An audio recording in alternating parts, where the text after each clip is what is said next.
Olá a todas, todos e todes. Eu dou boas-vindas a mais um dos programas de entrevistas da Ampul Brasil, que visa trazer para a atenção da comunidade historiadora, mas do público mais geral, os temas prementes que afetam a pesquisa, o ensino e os debates sobre história como um todo.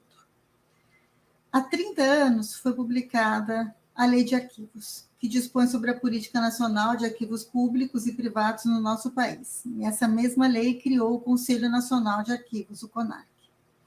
Com a sanção presidencial da Lei 8159, de 8 de janeiro de 91, foram regulamentados todos os dispositivos constitucionais, tanto do direito de acesso à informação pública, quanto da obrigação do poder público para a gestão documental, e a proteção especial para documentos de arquivos, que podem assim ser identificados como instrumentos de apoio à administração, de apoio à cultura, ao desenvolvimento científico, à pesquisa, e que são em si elementos de prova e de informação, de identificação.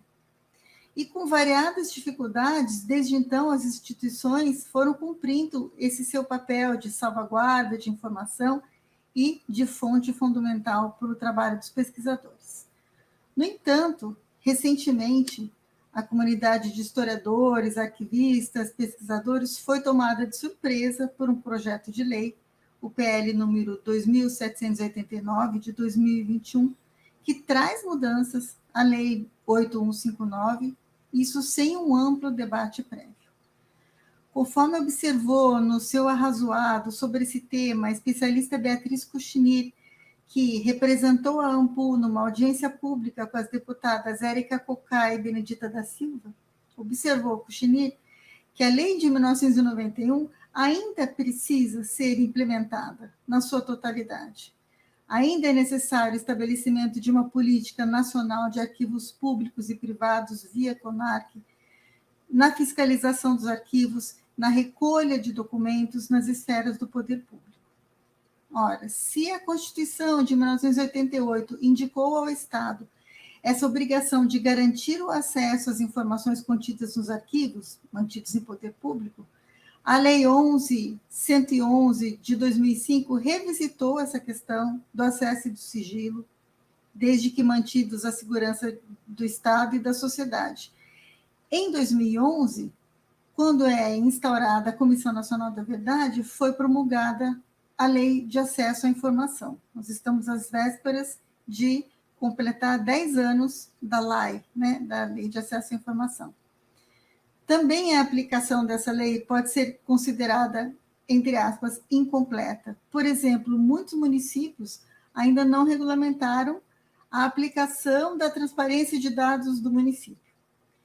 Então, a gente se aproxima de 10 anos da LAI, e eu diria de mais de 20 anos, né, de difusão de políticas de acesso à informação, e nos vemos no momento em que, novamente, historiadores, arquivistas, pesquisadores, né, que tem esse marco legal, se vê ameaçado por essa suposta lei de aperfeiçoamento, né, a lei dos arquivos.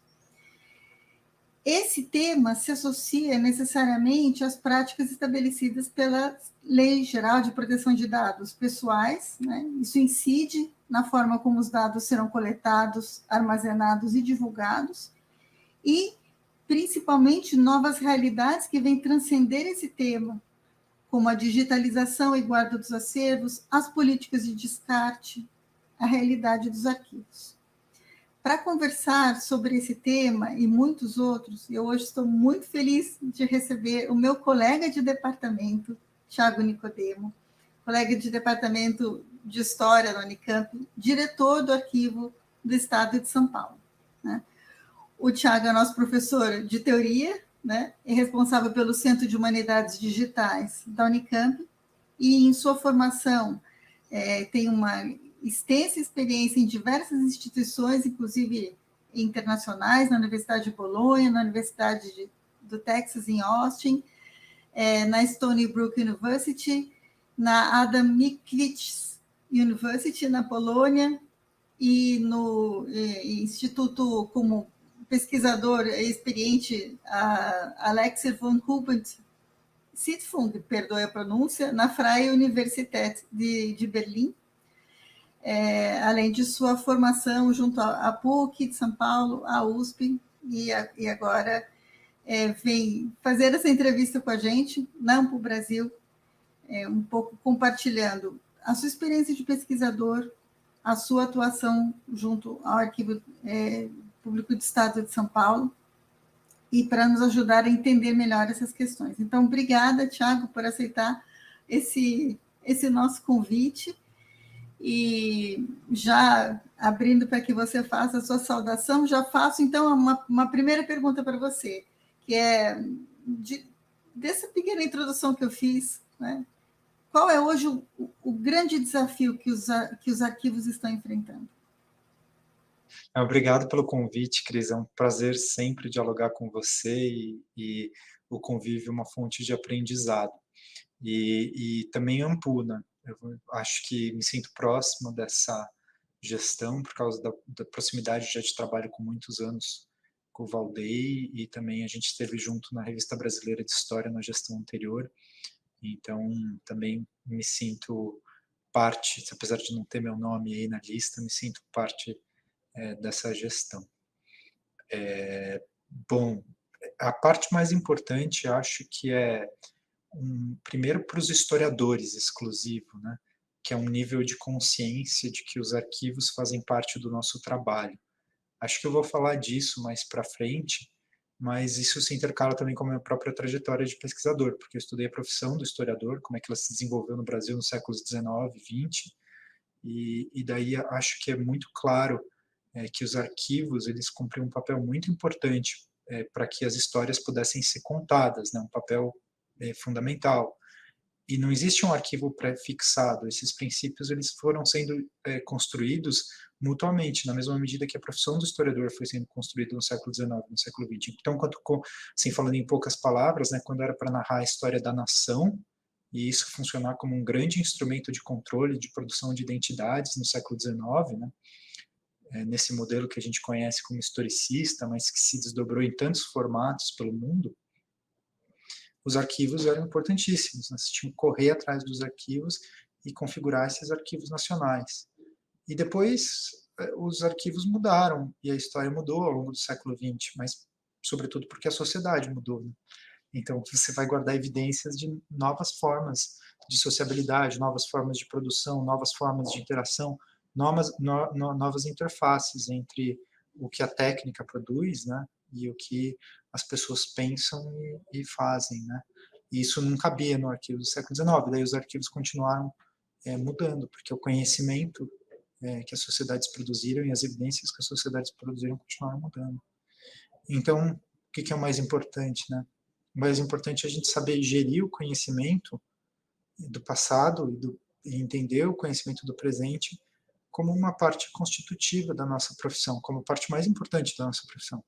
Porque depois os historiadores, a gente tende a defender as barreiras da nossa profissão, mas a história sempre teve que mudar por causa disso. Então, depois, quando acabou a Segunda Guerra Mundial, todo mundo correu atrás dos relatos orais, né? Por causa de novas formas de gravar. Daí novas histórias puderam ser contadas e novas relações com a memória foram sendo estabelecidas. E se tiver uma coisa fundamental, é que toda história e todo documento arquivado, ele ganha a condição de documento histórico, porque ele é uma evidência de um direito que pode ser reclamado no futuro, que normalmente está relacionado com algum tipo de abuso que alguém sofreu, de violência. E, em grande medida, essa violência é do Estado. Não porque outras pessoas não façam violência às outras e outras instituições não façam, mas é porque o Estado, na medida em que se torna mais democrático, ele é mais capaz de guardar as evidências do que ele fez, inclusive de quando ele erra. Erra com ele, com os outros e consigo mesmo. Então, o arquivo, hoje, é uma máquina que guarda essas evidências. Guarda as evidências da escravidão, guarda as evidências dos vários autoritarismos que nós tivemos, seja, né, o DOPS, Estado Novo, ditadura civil-militar, guarda evidências de abusos com a medicalização de processos, guarda e agora vai guardar o que nós estamos vivendo agora, que é a pandemia. Então é isso, né? Isso que torna um documento histórico, é o direito reclamado que aquilo vai ter no futuro. E é por isso que é uma luta no presente, Cris, porque você tem que, assim, a tendência do Estado e a tendência da sociedade, especialmente da parte da sociedade que produz a violência, é o apagamento. Então, um índice de democracia da sociedade, ele pode ser medido pela garantia na gestão documental. E aí que está. É por isso que a Lei de Arquivos, de 1991, é diretamente conectada com a Constituição Federal, de 1988. Por isso que a janela é a mesma, porque é uma estruturação da possibilidade, né, de você poder reclamar por certos direitos. Né? E o principal desses direitos é o direito à memória, ou algo parecido com isso, né? Que não é só a memória, né? É a restituição, é o reconhecimento. Acho que esse que é o ponto fundamental aqui e sempre. Né? E também por isso que é difícil e problemático você alterar essa lei, especialmente se a lei, que, como no caso dessa, é uma lei que é principiológica, né? Que é uma lei que não especifica muito, ela fala de princípios gerais de como as coisas devem se articular. Mas, de qualquer jeito, tem uma conexão direta entre o grau de amadurecimento de uma democracia e a sua capacidade de gerir, de conhecer os documentos e evidências que ela produz, especialmente da parte do Estado, e de guardar o que deve ser guardado. Tiago, deixa eu aproveitar isso que você está dizendo sobre os arquivos que se transformam também de acordo com os acervos. Os acervos, ou o que está arquivado, entendido como evidência. Mas os acervos mudam também. E os acervos se perdem. E há acervos que são descartados, há acervos que nunca chegam ao processo de arquivamento. Né? Existem muitos acervos, eu penso aqui em exemplos como, por exemplo, coleções de fotografias particulares de fotógrafos, muito na parte da cultura visual, muitos acervos que, embora privados, são de interesse público. Né? E, ao mesmo tempo em que a gente tem essa dimensão da evidência, a gente tem uma dimensão que eu entendo que corre junto com ela, que é a da perda, que é a do descarte, que é aquilo que, em não chegando a ser arquivo, não chegará a ser história. Né? E aí, nesse panorama, qual é o papel da digitalização? E qual é essa tensão entre aquilo que pode ser digitalizado e, assim, transformado numa evidência virtual que vai perder a sua corporeidade como documento? Não deu para entender o que eu estou querendo te perguntar? Super, super. Então, vou falar. Ó, primeira coisa é que é preciso, voltando até um pouco para a lei de arquivos de 91, né? O que é, então, uma democracia sólida do ponto de vista da gestão documental? O arquivo, ele é uma instituição, o arquivo público, é uma instituição que regula um sistema de gestão do documento nos órgãos que os produzem.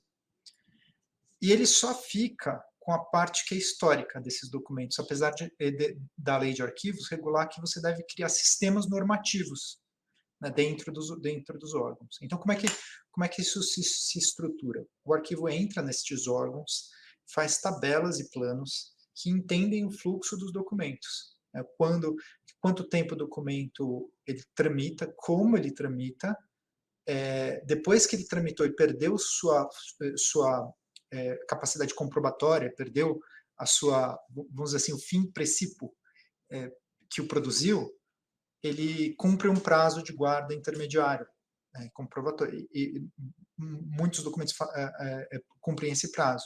Então, você tem um arquivo intermediário. Isso está estabelecido em lei, né? Isso que a lei de arquivos diz. Então, primeiro, que a gestão documental é uma competência dos arquivos, mas enquanto o documento não for histórico ou permanente, ele é da competência do órgão que o produziu. Porque é você que tem o processo que tem que dizer cadê esse processo que tem dentro dele, se ele deve ser uma informação transparente ou sigilosa. Entende? Só que quem regula isso é um instrumento, que é uma tabela, que sai por decreto. Então, é um instrumento público e democrático, que pode passar por qualquer tipo de escrutínio e de revisão. Quer dizer, ele dá solidez para o processo. Daí, o que diz a tabela, o que é mais importante da tabela? Ela vai dizer o que deve ser guardado enquanto documento histórico. Aqui, histórico e permanente são sinônimos. E daí deve ir para o arquivo público. E o que deve ser eliminado depois de cumprido esses prazos estabelecidos. Isso que é a gestão documental. Então, isso quer dizer que, por princípio, a grande parte da documentação que a gente produz deve ser eliminada, para que a gente possa encontrar os 20%. Tem aí atrás um princípio super interessante, que é um princípio que está ligado a toda a dinâmica da própria preservação. É a teoria, é a pura epistemologia da preservação, que é o seguinte: quando uma coisa ela tem um valor de uso, enquanto ela tem um valor de uso, pode ser essa caneta, ela vai ser de responsabilidade de quem o produziu e quem o utiliza. Quando esse valor de uso é perdido, daí que vai existir um novo debate sobre aquilo, que é se vai se projetar um novo valor sobre esse objeto, que é um valor de preservação e de memória, ou se ele vai ser eliminado porque ele não vai ter mais significado, porque o valor original foi perdido. Né? Acontece, por exemplo, exatamente o mesmo processo no museu. Né? No museu, o valor de uso dos objetos é desativado na medida em que eles fazem parte do museu. Então, é o famoso bidet lá de 1917 do Duchamp. Né? Ele não serve mais para as pessoas urinarem. Ele está deslocado por regras que dão um novo significado para ele. Mas aí tem um sentido jurídico importante, porque depois que tem esse novo significado auferido, passa a ser, então, competência do arquivo público guardar aquele documento. Então, esse é o quadro geral. Então, a primeira questão é: a eliminação é parte da vida. Essa é a primeira coisa. Daí, o que acontece? Né? Quando você não faz gestão documental, as coisas não são guardadas nem parametrizadas. Então, você tem grandes massas de documentos que estão se perdendo. E isso é um índice de falta de democracia. Porque se você não sabe o que você está guardando, se você não pode dar transparência para aquilo, se você não sabe o que deve ser preservado para sempre, você está relegando o documento simplesmente a perecer, a estragar onde quer que ele esteja. Então, essa é a regra, quer dizer, toda vez que um ente público guarda alguma coisa sem saber o que ela é, sem ter arquivo por trás, ele está cometendo vários crimes, né? A começar pelo descaso. E o descaso, ele produz efeitos. Então, assim, mas isso não é uma coisa nova, isso sempre aconteceu. Quer dizer, todos os grandes eventos históricos, tudo que a gente vive, sobra muito pouco. E quanto mais importante e mais pessoas envolvidas tem naquele evento, maior a tendência, maior o interesse pelo apagamento. Né? Então, esse é outro ponto fundamental, né? Que as coisas sempre se perdem, a não ser que elas sejam preservadas, mas é uma responsabilidade do poder público preservar o que é público. Né? É basicamente isso.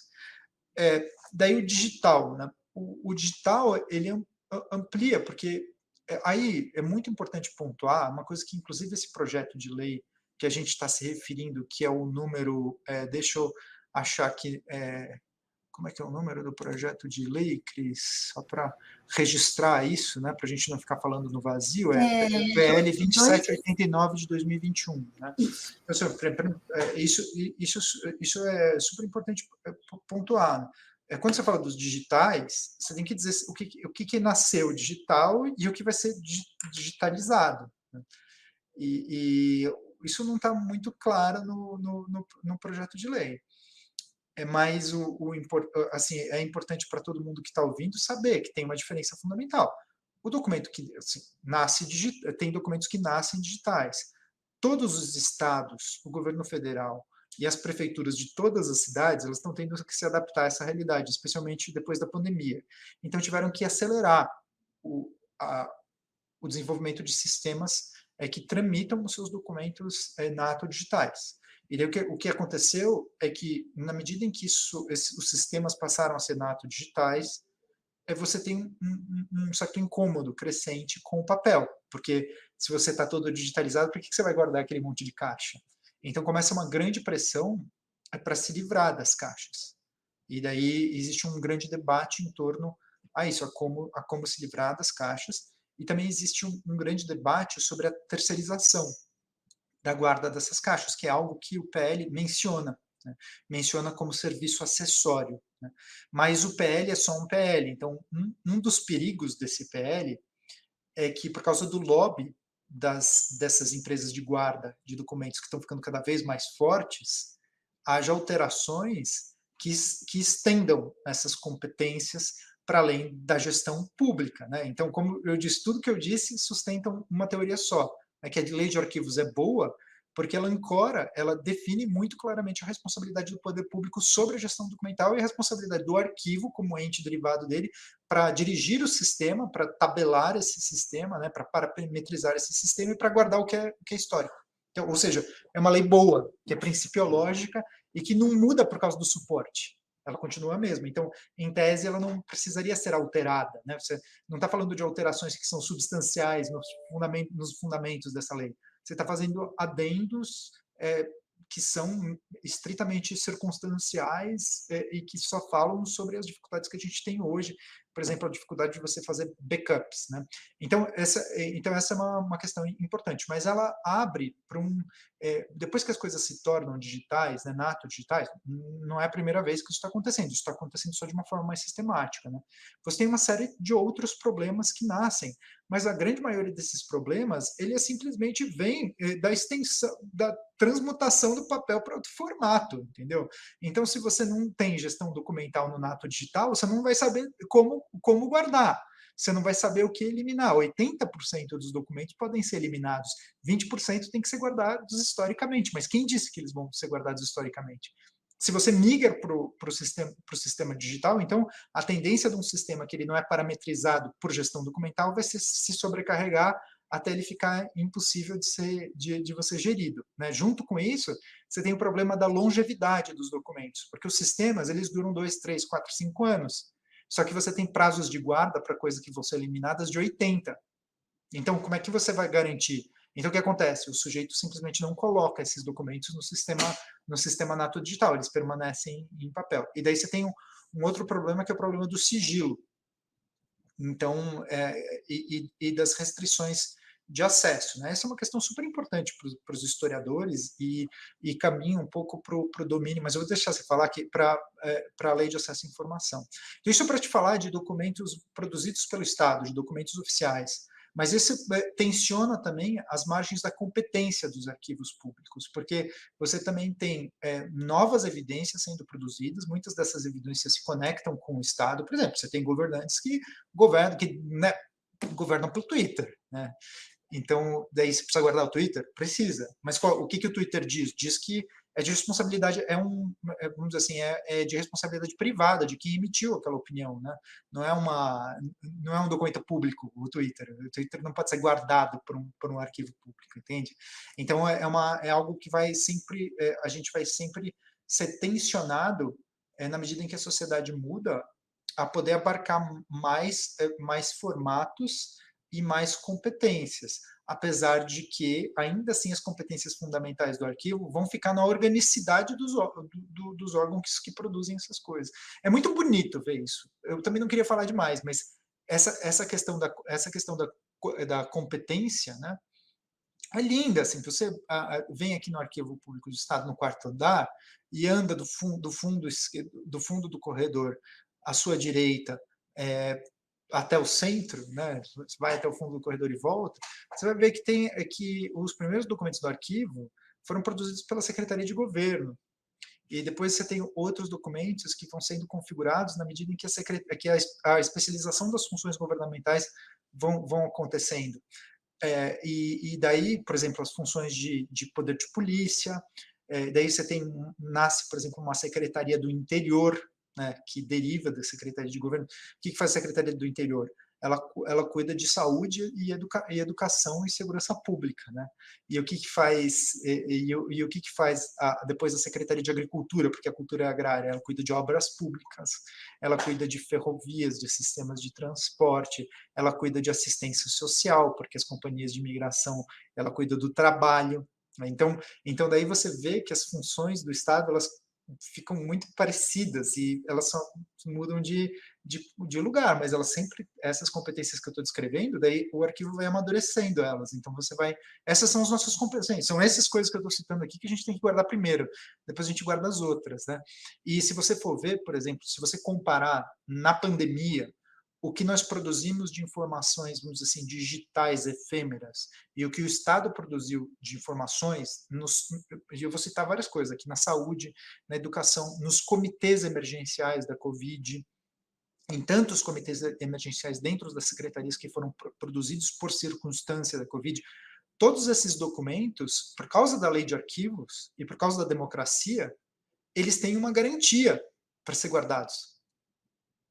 Os outros não. Agora a gente tem que lutar para que eles sejam também.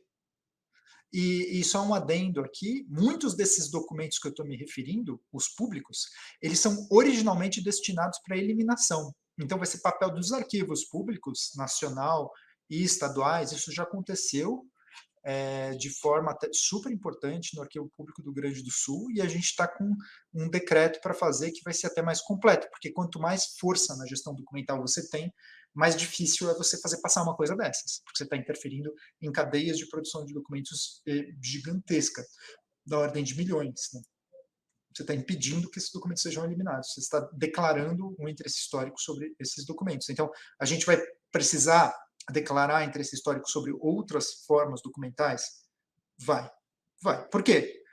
Porque o que importa é o quanto aquele documento garante que um direito possa ser reclamado no futuro. É isso. Só isso. Eu quero ler uma coisa para você, que pensando um pouco nesse tema, eu fiquei me recordando que na década de 90 a gente falou muito, né? Nós não, os historiadores europeus, os historiadores norte-americanos falaram muito da inflação da memória, né? Então, surgiram todas essas expressões, fúria preservacionista, complexo de Arca de Noé, aí o Nohar, né? Num texto célebre que foi entre nós traduzido em 93, ele disse assim: nada mais, nem mesmo Deus, desaparece pelo fim ou pela morte, mas por proliferação, contaminação, saturação e transparência, exaustão e exterminação, por epidemia de simulação, transferência na existência segunda da simulação. Já não há modo fatal de desaparecimento, mas sim modo fractal de dispersão. É isso, Tiago, nós temos uma inflação patrimonial e arquivística. Em algum momento isso aconteceu, essa percepção de excesso de memória é uma percepção que se aplica aos arquivos? E aí eu vou emendar essa pergunta em outra, para deixar você falar, levando em consideração que as pessoas que assistem a essas entrevistas, esse material que a gente está gerando no Amplo Brasil, tem muitos estudantes, tem pessoas também que não são especialistas em história. E eu, apresentando você, disse que você é responsável pelo Centro de Humanidades Digitais, né, lá do Univ. O que é uma humanidade? O que são humanidades digitais? E o que é essa realidade dos documentos nato-digitais, que era um pouco inevitável, né, que isso se tornasse cada vez mais uma realidade do trabalho dos historiadores, mas eu vejo que isso foi acelerado de uma forma imprevista por nesses últimos 2 anos, ou nesse último 1 ano e meio pandêmico, né? E quem vai conseguir historiar esses materiais, eu vou dizer que eles são etéreos, mas esses materiais sem corpo, né, que nós produzimos, e de que forma nós vamos gerir esse conhecimento que essas gerações recentes estão produzindo por meio de documentos digitais? São duas perguntas, na verdade, engatadas uma na outra, que a gente gostaria muito de ouvir as suas reflexões. Precisa criticar um pouco a frase no Ra como datada, né?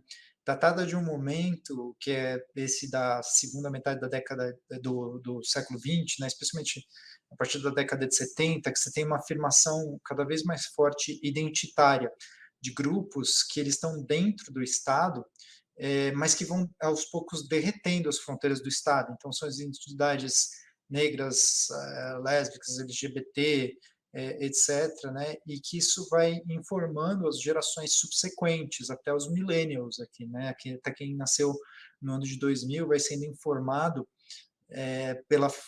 a se colocar no mundo por meio da sua conexão com a sua identidade que vai para além do Estado, né? De um lado você tem o Estado que se desfacela, né? Porque você não tem mais o sindicato, o valor do trabalho, né? Vai se perdendo com o Estado neoliberal, né? E que existe desde a década de 70, né, no mundo. E esse reforço da identidade vai sendo uma resposta. E daí você busca na história e nos arquivos um pouco um alento e os subsídios para sustentar esse discurso identitário, né? Eu, assim, sem julgar, né? Eu só acho que o momento é outro, né, quando você olha para o digital. Por quê? É fácil, como professor de teoria da história, é fácil dizer isso, né? Porque, assim, os documentos, eles são uma forma de manifestação do poder soberano do Estado. As informações, que é a forma com que você gera e guarda as coisas, né? Então, onde que estava a soberania no século XIX e usando o arquivo público como evidência? Ele estava nas relações diplomáticas, ele estava na forma com que as secretarias, né, por exemplo, a Secretaria de Agricultura, ela expandia suas fronteiras, né, e utilizava os conhecimentos históricos e geográficos para isso. Ela estava na forma com que o Estado reforçava suas características burocráticas e tal, e daí você guarda evidência para sustentar esse discurso. É simples assim, né? E daí onde que isso esteve no século XX? Esteve aí, né? Foi mudando, foi alterando do Estado para esse discurso identitário, e ao mesmo tempo que o discurso identitário se fortaleceu, se fortaleceram também instituições que são transestatais e que, sobretudo, geriam finanças. Então, e daí a lógica do trabalho muda, né? E hoje, com a uberização, né? Onde que está a soberania? Está nos dados.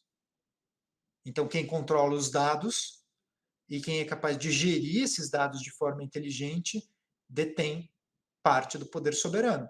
Então, o que você tem, que foi manifestado claramente durante a Covid, foi uma briga entre duas soberanias, né? Você tem, por exemplo, os estados asiáticos, né? Muitos deles, como a China e a Coreia, se organizaram para controlar os seus dados.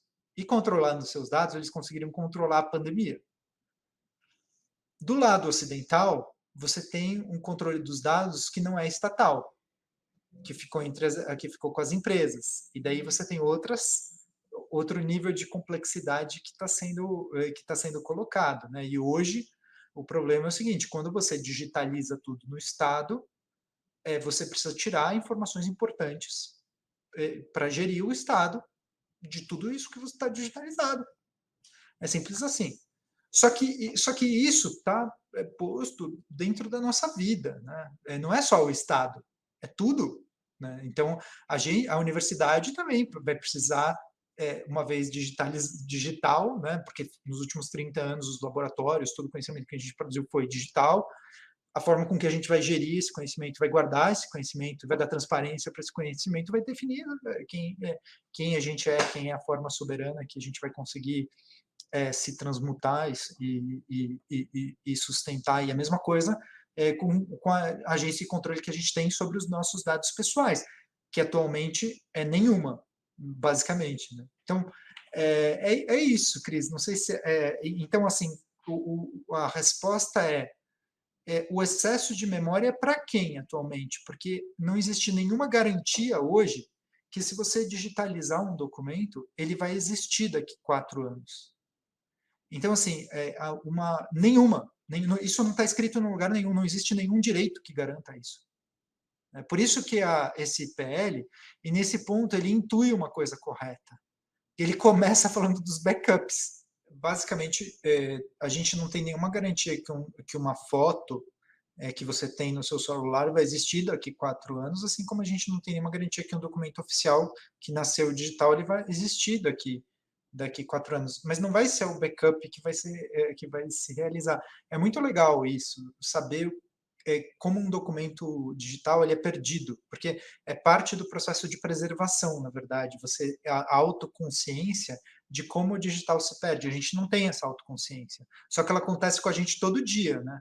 Porque na medida em que você, sei lá, gravou suas fitas VHS e passou as fitas VHS para o DVD, e do DVD você passou para o pendrive, e do pendrive você passou para a nuvem, você sabe onde aquela massa de informações, ela não é mais a mesma, você não sabe onde estão os capítulos das fitas, que eram 45 minutos, né? Tudo isso se perdeu. Você gravou um jogo de futebol, um programa, você não sabe mais onde você está. E se você aumentar a escala, você não vai para milhares e milhares e milhares e milhares de bytes ou de imagens, você nunca mais vai saber onde está cada coisa dessas. E é assim que as informações se perdem, né? Então, o que dá para aí que está, né? Respondendo a questão do excesso, né? Na verdade, a gente corre o risco de uma falta crônica de memória. Por causa do excesso de informação conjuminado, né, junto com a incapacidade que a gente tem de preservar as informações que a gente produz. Quer dizer, é basicamente isso.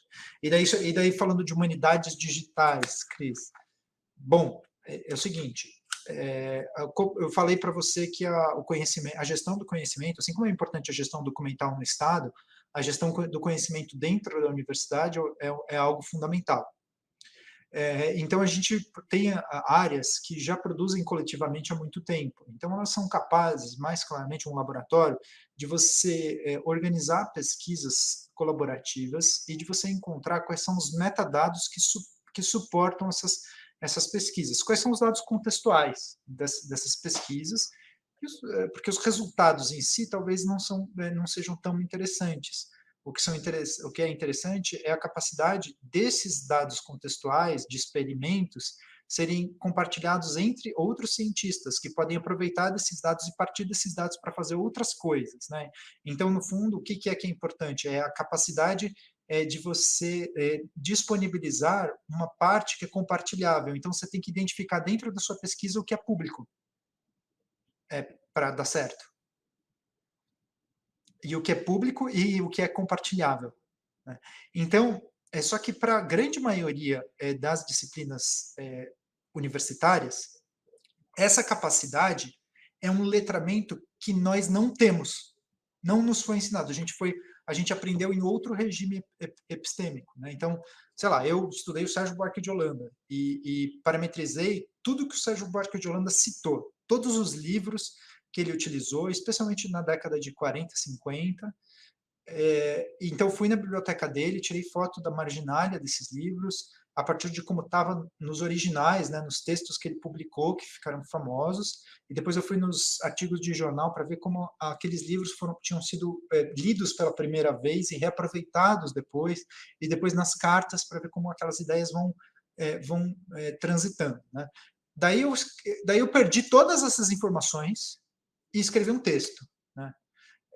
O texto é legal, assim, quer dizer, eu particularmente não gosto, mas teria sido muito mais útil se eu tivesse sido capaz de parametrizar essa massa de informações, porque as outras pessoas que estudaram outros períodos do Sérgio Buarque poderiam ter usado e a gente poderia ter juntado tudo para colocar e formado uma máquina, né, um grande parâmetro que você coloca um texto, coloca um autor e você consegue enxergar todas as vezes que aquele autor foi citado, como é que ele foi aproveitado nas obras, como é que ele foi citado por uma rede de pessoas que o Sérgio Buarque estava inserido.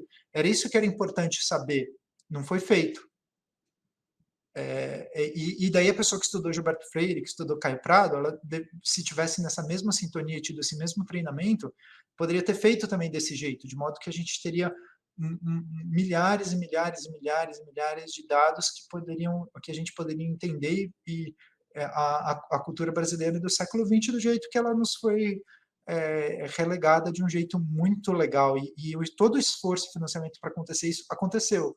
A gente só não sabia muito bem para onde apontar. Isso se coloca esse problema, né, porque a gente reproduz até hoje esse sistema, né, que é um sistema autoral, que foca no objeto final, né, do trabalho. E daí todo esse sistema, e a gente e a própria ideia de divulgação, né, ela é como se fosse um adendo, porque você produz sem mudar o padrão, até, né, lógico, né, eu sei que existem versões muito mais sofisticadas disso, das quais você inclusive debate, mas de um modo mais assim chulo é isso, né? Parece que você vai produzir exatamente como você produzir e depois vai falar agora nós vamos divulgar, mas não, na verdade está na e produz individualmente, né? Produz autoralmente, solitariamente e depois transforma isso numa outra linguagem para ser divulgado. Ou seja, a ideia da divulgação, ela da forma como nós fomos formados, ela é só essa última etapa.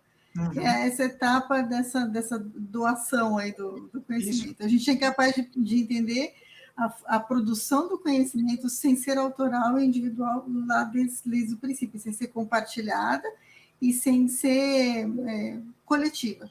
Exato. Então assim, acaba sendo um desfavor, né? Porque você treina para fazer uma coisa e depois no final diz que era para fazer outra, né? Daí vai ser difícil, né? Então, assim, lógico, a gente precisa de um novo letramento que seja um letramento em gestão do conhecimento. Assim como o arquivo gere o seu, a universidade tem que gerir a sua, né? São janelas da sociedade. E qual que é o mais importante? O mais importante é o compartilhável, não autoral, e o mais importante é o público, no sentido literalmente daquilo que é divisível, que é compartilhável a partir de um parâmetro comum. Né? Então você vai me perguntar, isso que é humanidades digitais? Eu não sei, humanidades digitais é um rótulo, Cris, mas esse princípio é um princípio legal e ele cabe num lugar como um centro de humanidades digitais. Né? Então, é assim que eu enxergo hoje. Né? Dentre todos os rótulos que eu poderia escolher, eu escolhi esse porque gerir o conhecimento voltado para esse futuro e para esse modo de compartilhamento do que é público, por ser público, cabe num lugar de inovação hoje, mas ele deveria estar em todos os lugares. Né? Ele não, então, assim como não faz sentido falar em história oral, porque toda história é história da sociedade, não faz sentido nenhum falar em humanidades digitais, porque a gente está falando de uma mudança na produção do conhecimento que culminou com essa exigência, né, que vem de muitas e muitas décadas. Né? Então, isso é digital? E é muito interessante, porque a gente também, nessa visão de divulgação, né, a gente acha muito importante, toda vez que eu falo, vou fazer visualização de alguma coisa aqui, a pessoa fala, qual programa você vai usar? Porque essa discussão se reduz a isso, né? Que é a forma como que você vai divulgar um conhecimento. Eu falo, não interessa qual é o programa, porque o programa ele vai perecer de 2 em 2 anos. Interessa como eu guardo os meus dados e como eu treino as pessoas para que elas sejam capazes de responder a isso, né? Então, daí assim, resumindo, né, se você pudesse achar um elan entre tudo que eu estou falando, é o seguinte, é que você precisa gerir o conhecimento que a sociedade produz, fazendo com que você saiba muito claramente o que deve ser compartilhado por causa de transparência, quando é o caso do Estado, ou por causa de necessidade de responsabilidade com o compartilhamento das informações, mas é a mesma ideia, né? Teve dinheiro público, é público, né? Para os dois lados. Você precisa, depois disso, você precisa atender aquilo que é estritamente privado, especialmente se isso for dado sensível. Né? Você não pode dispor desses dados sensíveis. E daí você precisa criar uma sistemática em que você se empodere, em que você se torna autoconsciente dessa gestão.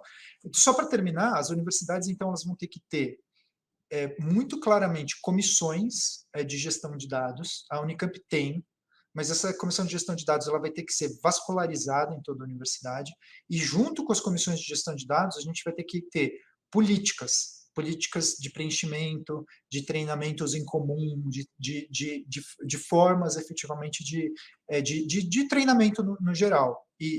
Porque assim, você não pode cada um fazer a planilha do seu jeito, cada um produzir, você vai ter que criar certos parâmetros em comum, para a partir de agora, pelo menos, o que a gente produzir tem que ser mais fácil de compartilhar. E daí, finalmente, você vai ter que garantir, na origem, sempre, a preservação para o futuro daquilo que é produzido. E a gente vai ter que escolher o que preservar do que está para trás. Literalmente isso, porque os laboratórios faz mais de 30 anos que eles produzem conhecimento nato digital, e já se perderam.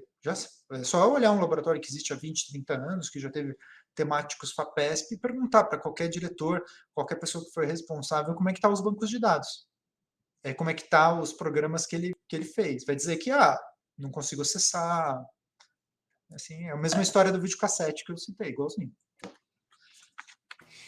Tiago, a gente está se aproximando aqui do fim daqui do nosso bate-papo, e eu vou pedir para você encerrar, e vou fazer uma pergunta de cunho profissional / pessoal. Assim, um historiador, né, à frente do Arquivo Público do Estado de São Paulo. Quando acabar a sua gestão e daqui a algum tempo as pessoas virarem e falarem assim, não, mas a gestão do Tiago fez essa coisa, o que é que você quer fazer na sua gestão, o que é que você quer deixar como marca do teu trabalho nessa sua gestão junto ao Arquivo Público do Estado de São Paulo? Nos próximos 2 anos, né, até o final do ano que vem, eu espero que o Arquivo Público tenha uma política de preservação para o digital para o Estado de São Paulo.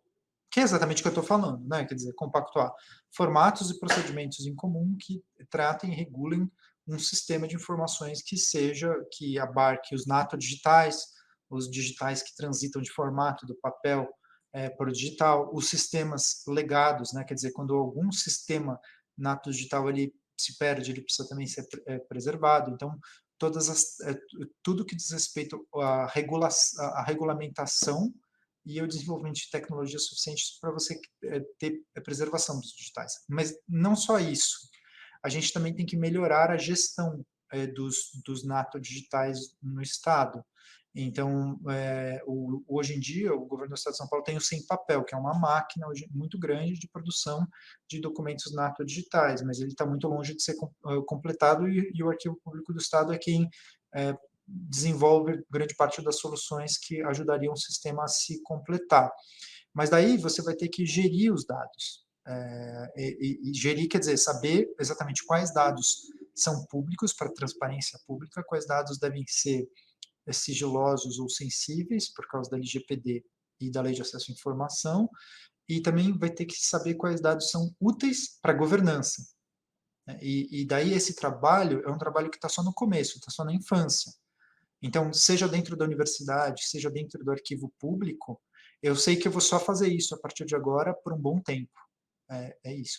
Agora, antes de terminar, Cris, eu acho que eu gostaria só de fazer um pequeno adendo sobre a live. Você pode fazer o adendo que você quiser, por favor. Tá. Não, eu gostaria de fazer um adendo sobre a Lei de Acesso à Informação, que você mencionou que faz 10 anos. Porque, no fundo, a Lei de Acesso à Informação ela é muito mais conectada com o trabalho do historiador do que aparenta ser, tanto que ela foi a porta de entrada, né, que ela foi a legislação básica que permitiu a Comissão Nacional da Verdade, né, a Lei de Acesso à Informação e a Comissão Nacional da Verdade, elas se distanciam em meses. Né? E a Lei de Acesso à Informação toca justamente nos temas que a Comissão Nacional da Verdade precisava que fossem tocados. Então, qual que é o pressuposto? Né? O pressuposto é que você tem arquivos que não têm gestão documental. E não tendo gestão documental, se esses arquivos forem de instituições que têm a ver com sigilo, como as instituições militares, mas tantas outras investigativas, você não sabe dizer o que é sigiloso e o que não é. Então, na dúvida, você fecha esse arquivo, mesmo depois que o sigilo passou. Então, uma das funções da LAI, que é uma das conexões mais evidentes entre a LAI e a Comissão Nacional da Verdade, foi a obrigatoriedade de abrir esses arquivos, passado um tempo prescricional básico, né? Mas a lei de acesso à informação também ela vai se tornando cada vez mais específica, porque ela obriga o Estado a ter transparência de tudo aquilo que é necessariamente público. Então, usou dinheiro público? É público.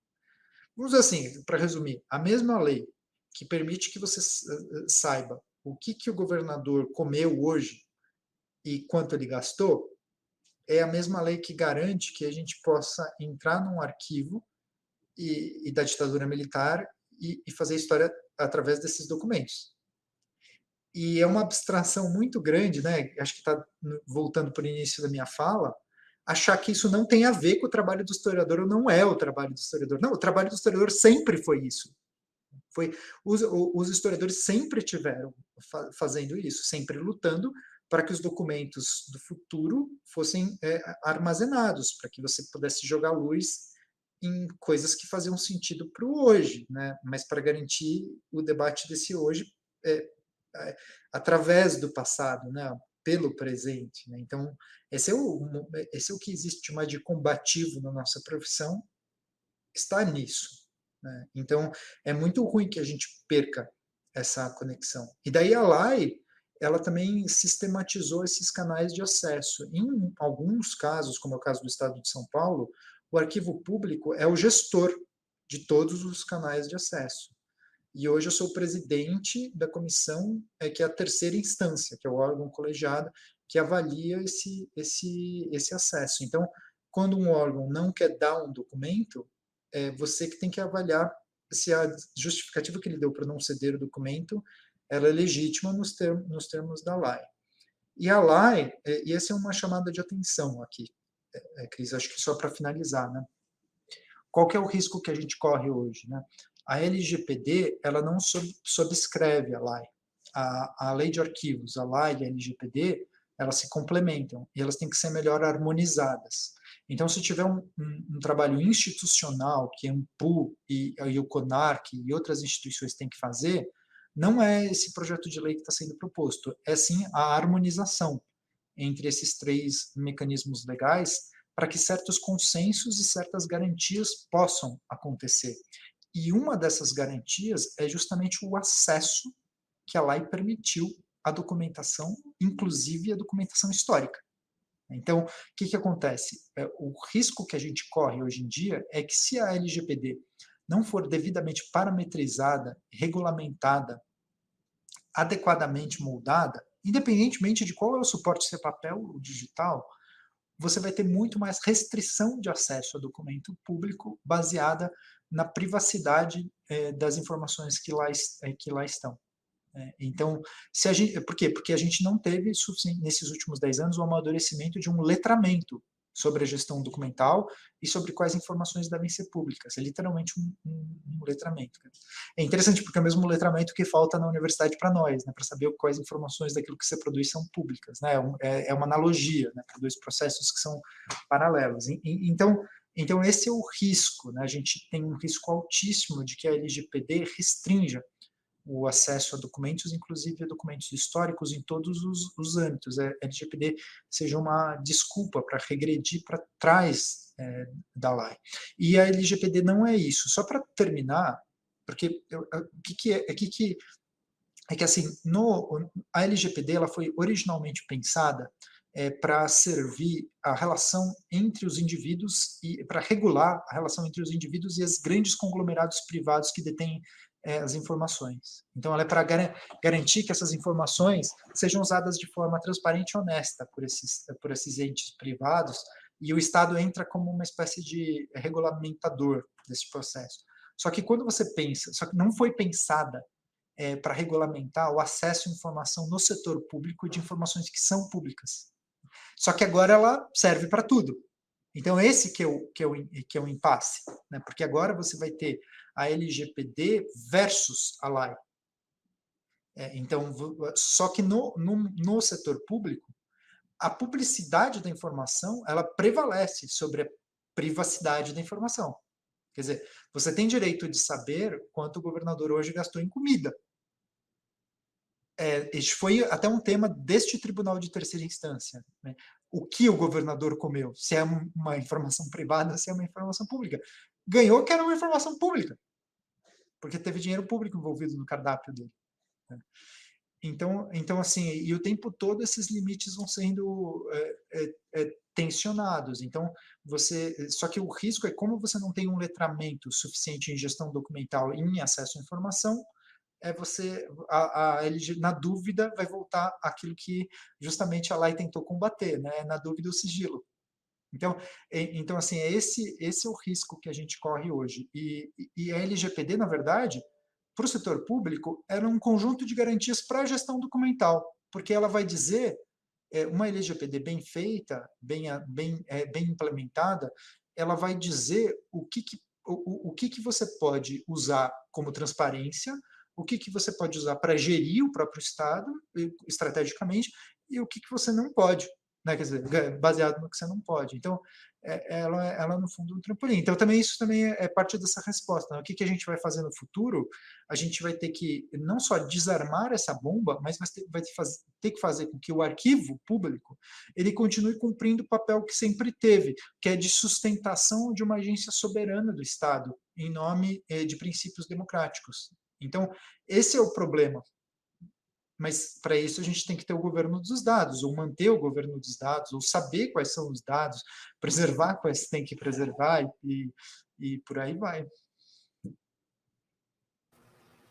Tiago, eu quero agradecer essa verdadeira aula, né, que você trouxe para a gente, um pouco motivado por essa situação muito atual, que é dessa alteração à lei de arquivos, mas que nos faz entender até os aspectos da nossa profissão historiadora, né? Então, eu te agradeço muito, agradeço muito as pessoas que estão assistindo e virão assistir essa entrevista. Aproveito para pedir que quem esteja assistindo esse vídeo para, por favor, se inscrever no nosso canal, curtir esse vídeo para ajudar a Ampo Brasil nesse esforço de levar a história profissional a cada vez mais pessoas. Então, novamente, agradeço aqui, em nome da Ampo Brasil, a sua participação. Tiago, muito obrigada e um abraço a todos.